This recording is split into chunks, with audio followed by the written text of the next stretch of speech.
কালী পুজো শেষ হয়ে গিয়েছে, কিন্তু তাও চলছে জলসা, চলছে উৎসব। কোথায়? কাটোয়া থানার মধ্যে। ঘটনায় রীতিমতো শোরগোল পড়ে গিয়েছে জেলাতে। জলসা পর্ব শেষ হবে যাত্রা দিয়ে। 7 দিন ধরে চলছে উৎসব।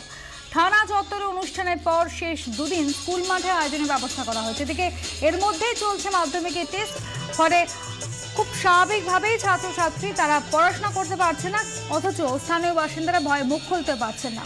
সন্দীপ ঘোষ চৌধুরী আমাদের প্রতিনিধি রয়েছেন আমার সঙ্গে টেলিফোন লাইনে। সন্দীপ, পুলিশ নিজে শব্দবাজি ফাটাচ্ছে, থানা চত্বরের মধ্যে এভাবে জলসা চলছে, অথচ কারোর কোনো হুঁশ নেই। দেখো অনুষা, গতকাল আমাদের কাছে একটা অভিযোগ আসে ফলে সেই অভিযোগের পর আমরা থানায় যাই। রাত্রি 9টার পর থানায় যাই এবং সেখানে গিয়ে দেখি তারস্বরে মাইক বাজিয়ে কাটোয়া থানার মধ্যে থানার আরজি কমিটি নামে একটা প্রোগ্রাম করছে। সেই ছবি তোলার পর কাটোয়া থানার যে ওসি আছে, ওসি সন্দীপ ঘোষ, ওনার সঙ্গে কথা বলি। উনি আমাদের বলেন যে এই সমস্ত প্রোগ্রাম, যেমন সাধারণ মানুষ কোনো অনুষ্ঠান করলে তার পারমিশন নেয় থানার কাছ থেকে, থানা এই সমস্ত অনুষ্ঠানটার পারমিশন নিয়েছে আরজি কমিটি নামে কাটোয়া মহকুমা শাসকের কাছে।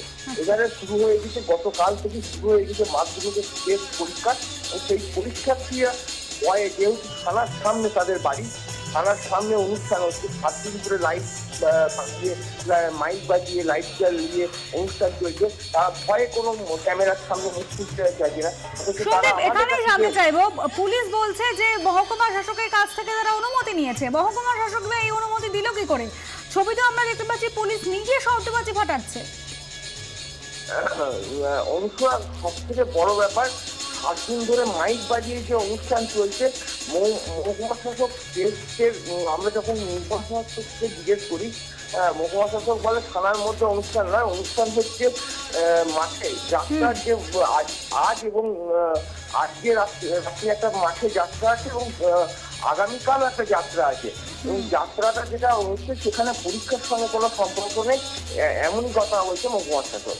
অনুপ্রিয়া, আপনাকে ধন্যবাদ সন্দীপ ঘোষ চৌধুরী আমাদের প্রতিনিধি যেরকম জানালেন। থানা চত্বরে জলসা চলছে। পুলিশের কাছে যখন জিজ্ঞেস করতে গিয়েছিল আমাদের প্রতিনিধি, পুলিশ স্বীকার করে মহকুমা শাসকের কাছ থেকে তারা অনুমতি নিয়ে এসছে এবং সেই অনুমতি নিয়েই চলছে জলসা।